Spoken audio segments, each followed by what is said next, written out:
ating simula ng umaga ng mga balitang dapat nating malaman sa 774 Balita Ngayon. 774 Balita Ngayon. 30 minutong pag-uulat ng mga impormasyon at mga pangyayari sa loob at labas ng bansa. 774 Balita Ngayon. Kasama ang buong pwersa ng 774 News Team. 774 Balita Ngayon. Sa himpilang pinagkakatiwalaan sa balita at serbisyo publiko. DWWW 774, your ultimate news and music radio. At ngayon, narito ang inyong mga tagapagbalita. 774 Balita Ngayon. 774 Balita Ngayon.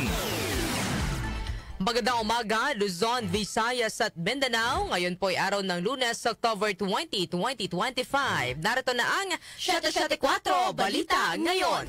774 Balita Ngayon. At sa ating pong mga headlines. Rollback sa presyo ng mga produktong petrolyo asahan ngayong linggo. Mahigit 22,000 individual inilikas dahil sa bagyong Ramil. Sumbungan para sa mga nakatenggang Super Health Centers ilulunsad ng DOH ngayong araw. 13 luxury cars ng mga Diskaya ipasusubasta ng BOC sa Nobyembre 15. Dating House Speaker Martin Romualdez hindi kinukonsiderang state witness ayon sa DOJ. Grupong Sinag nakapagtala ng pagtaas sa farm gate price ng itlog. Sa atin namang Metro News, driver ng araro ng mga motorsiklo sa Quezon City positibo sa illegal na droga. Sa ating Science and Technology News, isa sa pinakamatandang dinosaur sa mundo na diskubre sa Argentina. Sa atin naman pong lifestyle news, isang Picasso painting na wala habang papunta sa isang exhibit sa Granada, Spain. Sa ating music trivia, ngayong petsa nagsimula ang 9 na linggong pamamayagpag sa #1 spot sa US album chart ng The Long Run. Anong banda ang naglabas nito? Alamin. Sa atin naman pong balitang kakaiba, isang lalaki sa India, pineke ang kanyang pagkamatay para malaman kung sino-sino ang dadalo sa kanyang libing. Ang ating po oras, 6:42 ng umaga, kami po ang inyong tagapagbalita, Darlene Olanyo. At ako po si Kenny Gacosta. Narito naman ang detalye ng mga balita. 774 Balita Ngayon. May aasahang tapyas presyo sa mga produktong petrolyo ang mga motorista ngayong linggo. Sa pagtaya ng mga taga-industriya ng langis, nakasaad na maaaring bumaba ng hanggang 1 peso and 10 centavos ang presyo ng kada litro ng diesel. Ang kada litro naman ng kerosene ay posibleng bumaba ng hanggang 65 centavos. Hanggang 30 centavos naman ang rollback sa kada litro ng gasolina. Ang tapyas presyo sa mga produktong petrolyo ay bunsod ng oversupply dahil sa bumabang demand. 774 Balita Ngayon. Aabot sa mahigit 22,000 individual o mahigit 7,000 pamilya ang inilikas sa Calabarzon at Bicol Region dahil sa bagyong Ramil. Sa lalawigan ng Quezon, nasa mahigit 2,000 katao o mahigit 8 pamilya o 800 pamilya naman ang inilikas sa ilang lugar sa probinsya. Nasa 39 na pantalan din ang nagtigil operasyon. Isa sa Region 3, 12 sa Calabarzon, habang 26 naman sa Region 5. Bunsod nito, aabot sa halos 5,000 pasahero, 7 barko, mahigit 105,000 o 1,500 rolling cargos at 200 o 2 motor bangka ang stranded sa mga pantalan, habang nasa 32 barko at 16 na motor bangka naman ang nakisilong muna sa iba't ibang pantalan. Samantala, PNP handa na sa pagresponde sa mga biktima ng bagyong Ramil. Narito ang report ni Angel Garcia.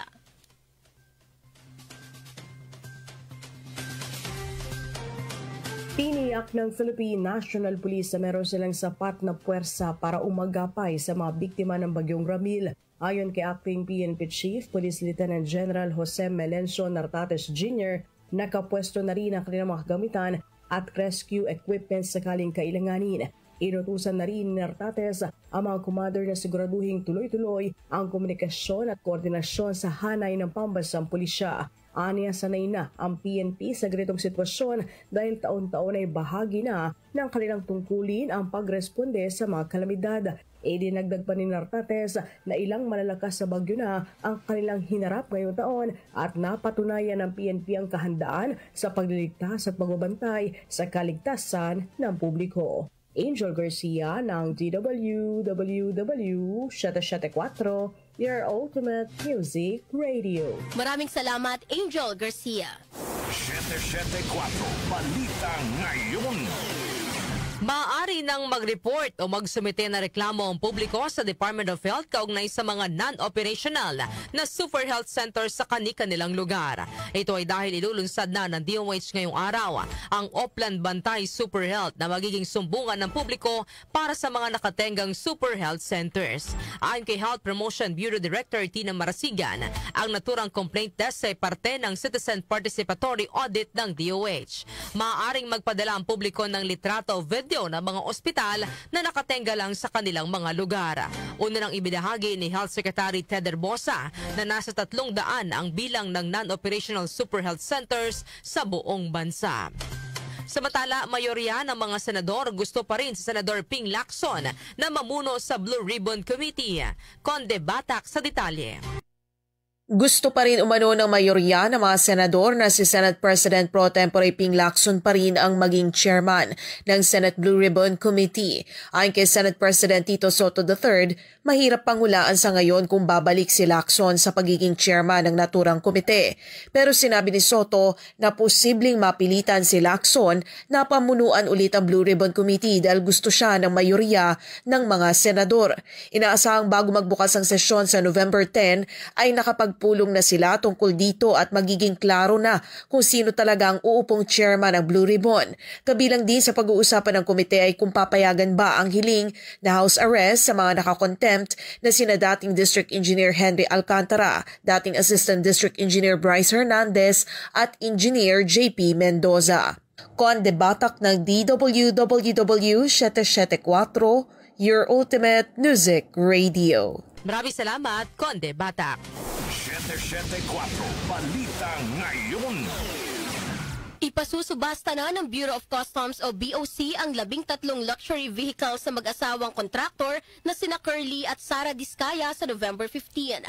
Ayon kay Customs Commissioner Ariel Nepomuceno, target nilang maging competitive at transparent ang bidding para sa mga naturang sasakyan.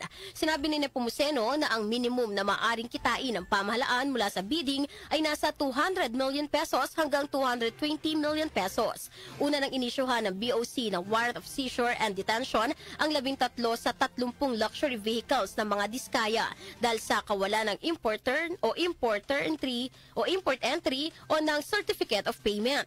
17 naman ang may import entry at certificate of payment ngunit ipinasa sa ilalim pa sa post-clearance audit. Samantala, klase sa pribado at pampublikong paaralan iminungkahi na ilagay sa alternative learning modalities para sa 2 linggong inspeksyon sa mga school buildings. Grace Mariano sa report. Isinulong ni House Committee on Metro Manila Development at Caloocan 3rd District Representative din Asistio na magpatupad ng alternative learning modalities sa lahat ng klase sa mga pribado at pampublikong paaralan sa loob ng 2 linggo. Batay sa inihain ni Asistio na House Resolution No. 374, ito ay para maisagawa ang pag-iinspeksyon sa mga school buildings sa buong bansa. Layunin ng mungkahi ni Asistio na matiyak ang kaligtasan at integridad ng mga school buildings matapos ang sunod-sunod na lindol sa iba't ibang panig ng kapuluan. Bunsod nito ay kinalampag ni Asistio ang Department of Interior and Local Government, Department of Education, Commission on Higher Education at TESDA na magtulungan para ikasa ang inspeksyon sa mga paaralan. Giit ni Asistio, kasabay ng pagtiyak ng edukasyon para sa ating mga kabataan ay dapat ding garantiyahan ang kaligtasan ng bawat guro, empleyado at mga mag-aaral. Ito si Grace Mariano para sa DWWW 774, your ultimate music radio. Maraming salamat, Grace Mariano. 774 Balita Ngayon. Samantala, nilinaw ng Department of Justice o DOJ na hindi ikinokonsidera na maging state witness si late 1st District Congressman at dating House Speaker Martin Romualdez kaugnay sa mga ghost projects ng gobyerno. Ayon sa DOJ, walang legal na batayan ng mga ulat na magiging state witness sa Romualdez, lalo na't hindi naman ito nag-apply sa Witness Protection, Security and Benefits Program o WPSB. Ang pag-apply umano sa nasabing programa ay gaya rin sa iba kung saan kailangan dumaan muna sa ebalwasyon upang pag-aralan kung kwalipikado o hindi ang isang aplikante bilang state witness. Paalala ng DOJ, huwag basta maniwala sa mga kumakalat na impormasyon na misleading o may political propaganda na layong iligaw o lituhin ang publiko. Samantala, kauna-unahang fabricated electric ferry babiyahe na sa Ilog Pasig sa Nobyembre. Detalye po ay hatid ni Chanel Salazar. Babiyahe na sa Nobyembre ang kauna-unahang fabricated electric ferry na MB Dalaray sa Ilog Pasig. Inanunsyo ito ni Pangulong Ferdinand Marcos Jr. sa launching ng Pasig Bigyang Buhay Muli Pasig River Urban Development Project Phase 4 sa Metropolitan Theater sa Maynila. Ayon sa Pangulo, kayang bumiyahe ng MB Dalaray ng tuloy-tuloy sa loob ng 3 oras. Ang electric ferry ay inilunsad ng Department of Science and Technology 2 linggo na ang nakalipas at magiging fully operational na sa susunod na buwan. Binigyan din ng Pangulo na patuloy na nagsusumikap ang pamahalaan na magbigay ng sustainable transportation options sa publiko kasabay ng mga inisyatibong linisin muli ang Ilog Pasig. Ibinahagi rin ng Pangulo na gagamit ang gobyerno ng Clearbot na isang solar-powered, AI-enabled robotic vessel na otomatikong nangongolekta ng basura sa ilog at mga estero. Katuwang ng pamahalaan sa proyektong ito ang Asian Development Bank at Clear Robotics. Ako si Chanel Salazar ng DWWW 774, your ultimate music radio. Maraming salamat, Chanel Salazar. 774 Balita Ngayon. Samantala, nakapagtala ang grupong Sinag ng pagtaas sa presyo ng itlog sa mga nakalipas na araw. Ayon kay Sinag Executive Director Jason Cainglet, tumaas ng 30 sentavo hanggang 40 sentavo ang farmer price o farmer gate price sa kada piraso ng itlog. Umaasa naman si Cainglet na sa hindi na masusundan pa ang pagtaas ng presyo ng itlog, lalo na at kadalasan anyang idinadahilan ng mga retailer ang mataas na demand ng itlog tuwing panahon ng Kapaskuhan, habang nalilimitahan din ang supply.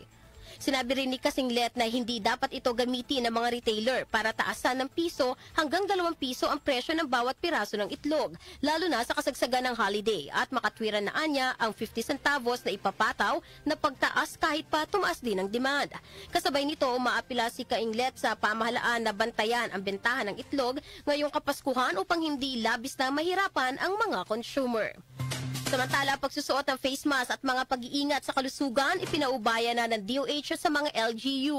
Narito ang ulat ni Gina Mape.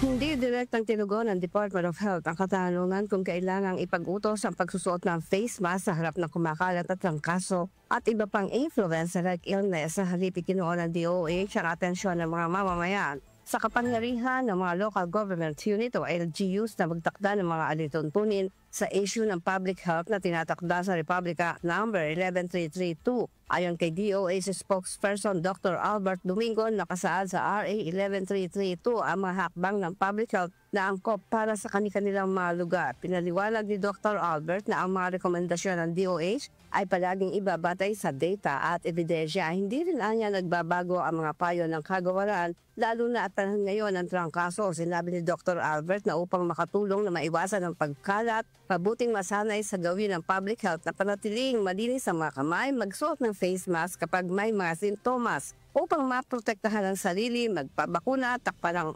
pag-ubo, kumain ng masustansyang pagkain, mag-ehersisyo, iwasan ang paninigarilyo o vaping at pag-inom at magkaroon ng sapat na pahinga. Pinaliwanag ni Dr. Albert na walang kakaiba o bagong virus o strain na umiikot. Ang tatloan niyang nangungunang sanhi ng malatrangkasong sakit, ILI, ay influenza A, rhinovirus at enterovirus. Pinaliwanag pa ni Dr. Albert, ang SARS-CoV-2 na nagiging sanhi ng COVID-19 ay nasa mababang rank number 10 na 1% lamang ng mga kaso na positibo para sa malatrangkasong sakit. Ang paliwanag ay tugon ni Dr. Albert kung irerekomenda ng DOH ang pagsusuot ng face mask sa Metro Manila. Ako si Gina Mape ng DWWW 774, your ultimate music radio. Maraming salamat, Gina Mape. 774 Balita Ngayon. Ang ating po oras, 6:54 ng umaga. Kami pa rin po ang inyong tagapagbalita, Darlene Olanyo. At ako naman po si Kenny Gacosta. 774 Balita Ngayon. Metro News. Metro News. Sa atin namang Metro News, nagpositibo sa illegal na droga ang driver na nang-araro ng mga motorsiklo sa Commonwealth Avenue sa Quezon City noong Biyernes. Ayon kay Quezon City Police District o QCPD Acting Director Colonel Randy Glenn Silvio, nagpositibo sa paggamit ng shabu ang UV Express driver na si Ruel de la Serna sa isinagawang laboratory test ng kanilang forensic unit. Nagsampa na ang pulisya ng mga kasong murder, frustrated murder, malicious mischief, pag-abandona sa biktima at resistance and disobedience to a person in authority laban sa suspect. Maharap din po si de la Serna sa mga kaso para sa paglabag sa Anti-Drunk and Drug Driving Act. Kaugnay nito, inirevoke na ng Land Transportation Office o LTO ang lisensya ni de la Serna at habang buhay na itong hindi makakapagmaneho. Isang motorcycle rider ang nasawi habang 13 naman ang nasugatan matapos araruhin ng minamanehong UV Express de la Serna ang 12 motorsiklo at 2 kotse. Foreign exchange rates. Foreign exchange rates. Narito na ang update sa ating foreign exchange rates. Ang palitan ng piso kontra dolyar ay nasa 58 pesos .09 centavos. Nasa 67 pesos .90 centavos naman ang palitan ng piso kontra euro. Habang ang British pound ay nasa 78 pesos .07 centavos. Ang palitan naman ng piso kontra Saudi Riyal ay nasa 15 pesos and 49 centavos. Habang ang Japanese yen ay nasa 39 centavos. Lotto results. Lotto results. Update naman po tayo sa resulta ng Lotto. Iatid po sa atin ni Jonah Bakiran. Jonah? Narito na ang mga lumabas na winning combination sa Ultra Lotto 658 na binola kagabi October 19, 16, 9, 25, 17, 10 at 15. Kung saan dalawang nanalo ng 50 million. 952,075 pesos and 80 centavos na premyo. Ang bola naman sa Super Lotto 649 ay ang 42, 28, 39, 29, 26 at 10. Kung saan walang maswerteng nanalo ng 112 million, 796,478 pesos and 40 centavos na jackpot prize. Ako po si Jonah Bakira na nagsasabing huwag lang umasa sa bola, tumaya sa buhay para maka-jackpot ka ng tagumpay. Maraming salamat, Jonah Bakiran. Science and Technology. Science and Technology. Para sa ating Science and Technology News, isa sa pinakamatandang dinosaur sa mundo na diskubre sa Argentina. Detalye ihatid ni Rosemary Miranda. Nadiskubre ng mga Argentinian scientists sa mga fossilized bone ng isa sa pinakamatandang species ng dinosaur sa mundo sa Andes Mountains. Ang paleontological team na pinangunahan ng CONICET Research Agency ay natuklasan ng halos kompletong skeleton ng maliit na reptile na may mahabang leeg na pinangalan ng Wiracursor jaguensis sa taas na 3,000 metro sa hilagang kanluran ng Argentina. Natagpuan ng team ang bahagi ng bungo ng dinosaur, isang kompletong vertebral column na umaabot sa buntot at halos buong forelimbs at hind limbs. Bagamat bahagi ang natuklasang species ng isang linya ng herbivorous dinosaur na kinabibilangan ng mga higanting may mahabang leeg, nabanggit ng mga researcher na sumusukat lamang ang adult Wiracursor jaguensis nang hindi bababa sa 2 metro ang haba at tumitimbang ng tinatayang 18 kilo. Sinabi ni Agustin Martinelli, isa sa mga author ng pag-aaral, na tinatayang namuhay ang Wiracursor sa Earth sa pagitan ng 230 at 225 milyong taon na ang nakalilipas na nagtulak dito bilang isa sa mga pinakamatandang dinosaur sa mundo. Ayon sa mga mananaliksik, ang mga species ay namuhay matapos ang Triassic period kung saan nagsimulang lumitaw ang mga unang dinosaur at mga ninuno ng mga mammal. Manatiling may kaalaman sa agham at teknolohiya sa gitna ng pagiging moderno ng ating mundo. Ako si Rosemary Miranda ng DWWW 4 Ultimate Music Radio. Maraming salamat sa iyong Science and Technology News, Rosemary Miranda. Lifestyle News. Lifestyle News. Sa atin namang lifestyle news, isang Picasso painting nawala habang papunta sa isang exhibit sa Granada, Spain. Detalye po ay hatid sa atin ni Mika Fajardo. Mika? Nawala ang isang 1919 painting ng Spanish painter na si Pablo Picasso habang nililipat sa isang temporary exhibit sa Granada, Spain. Ayon sa Caja Granada Foundation, Ang nawawalang gouache painting na may pamagat na Still Life with Guitar ay bahagi ng isang mas malaking shipment ng mga artworks na inilipat mula sa Madrid patungo sa lungsod ng Andalusian para sa exhibition na Still Life, The Eternity of the Inert. Kinumpirma naman ng foundation na ang painting na pagmamayari ng isang pribadong kolektor at may sukat na 13 by 10 cm ay insured para sa tinatayang halaga na 600,000 euros o $700,000. Ang kargamento ay inihatid sa Caja Granada Cultural Center noong umaga ng October 3, ngunit natuklasan ang pagkawala nito noong nakaraang linggo lang na ang tagapangasiwa ng exhibit at ang pinuno ng mga exhibition ng foundation ay nagsimula mag-unpack ng mga crates. Sinabi ng Caja Granada Foundation na nireview nito ang security footage mula sa weekend na iyon at nakumpirma nilang walang insidenteng naganap sa panahong iyon. Matapos namang matuklasan na nawawala ang painting, nagsampa ng reklamo ang foundation sa pambansang pulisya ng Spain. Ako po si Mika Fajardo ng DWWW 774, your ultimate music radio.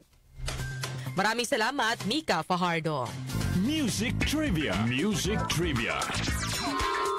Para naman sa ating music trivia, ngayong petsa na ito, October 20, taong 1979, nagsimula ang 7 na linggong pamamayagpag sa #1 spot sa US album chart ng The Long Run album ng American rock band na The Eagles. Ang The Long Run ay ika-6 na studio album ng grupo. Nirelease ito noong September 24, 1979 sa ilalim ng Asylum Records na final album na rin ng The Eagles sa naturang record label at ng sumunod na taon ay nadisband na ang banda. Ngunit na-reunite din noong 1994. Ilan sa mga kanta na bahagi ng The Long Run album ay ang Heartache Tonight, The Long Run at ang I Can't Tell You Why. Ang Heartache Tonight ay nag-number 1 din sa US Billboard Hot 100 at nanalo pa ng Grammy Award. Ang The Long Run album ng The Eagles ay 7 beses na na-certified bilang platinum ng Record or Recording Industry Association of America o RIAA at nakabenta ang album ng higit 8 milyong kopya ng sa US pa lamang. Balitang Kakaiba! Sa atin namang pong balitang kakaiba, isang lalaki sa India, pineke ang kanyang pagkamatay para malaman kung sino-sino ang dadalos sa kanyang libing. Alamin po natin detalye ng balitang kakaiba na yan kay Doc Justin. Magandang umaga! Yes, good morning, Darlene at mga kanyorsik. Talaga naman isang lalaki sa India, no? Saka gusto ang malaman kung sino ang mga magdadalamhati sakaling siya ay pumanaw, pineke ng isang lalaki sa India ang kaniyang pagkamatay. Nagulat ang mga kaibigan at kakilala ng 74 years old na si Mohan Lal, isang Air Force veteran, nang malaman ng mga ito na pumanaw na siya. Sa kabila naman ng pagkalito sa biglang pagpanaw ni Mohan, dumalo pa rin naman ang mga tao sa prosesyon at nakibahagi sa traditional rites ng kanyang libing. Dahil nagulat ng mga tao nang biglang bumangon si Mohan mula sa pagkakahiga sa kabaong. Maya-maya lang ibinunyag ni Mohan na hindi totoo ang kanyang pagkamatay at gawa-gawa lamang ang libing. Dahil gusto niyang malaman kung sino-sino ang mga dadalo. Inatasan ni Mohan ang kanyang pamilya na ipakalat na siya ay pumanaw at dinala rin siya sa cremation or crematorium para maging kapatid-paniwala ang kanyang pagpapanggap niya. Para naman makabawi sa mga tao na nagpunta sa kanyang peking living, ay may hinihandang malaking salo-salo si Mohan para sa lahat. Ayan, alam mo, yun ang nakakalungkot, no? Kung buhay ka pa, hindi ka mapuntaan, hindi ka pansinin. Pero kung kailan patay na, tsaka tuloy mayroong mga mensahe na hindi mo na maririnig. Sa reality. Kaya habang ang lesson dito, habang buhay pa, iparamdam na natin ang ating concern at pagmamahal sa mga taong mahal natin sa buhay. Mga kaibigan natin. Ganun lang talagang ang buhay isa lang Pag wala na. Kaya palagaan natin ang ating buhay, ang ating pakikitungo sa kapwa. Alright. Ako si Doc Justin, just out na ko. Thank you. Maraming salamat, Doc Justin, sa ating balitang kakaiba. At bago tayo magtapos sa ating balitaan, mga kanyusik, ibigay ko na po ang ating question of the day. Ang ating pong issue na bibigyan po natin ng opinion ngayong araw po ng Lunes. Pabor ba kayo sa desisyon ng ilang LGU na suspindihin muna ang face-to-face classes dulot ng paglindol at influenza-like illnesses? At naniniwala ba kayong parehas lamang din naman kung online class ang iiral? Ayan. Ipadala po ang inyong opinion sa ating text line 0929-321-8738 o kaya ay mag-comment po sa ating Facebook Live at sa ating YouTube channel. Inyo pong narinig ang mga may init na balita ngayong araw po ng Lunes, October 20, 2025. Kami po ang inyong tagapagbalita, Darlene Olanyo. At ako po si Kenny Gacosta. Napasa inyo ang 774 Balita Ngayon. 774 Balita Ngayon.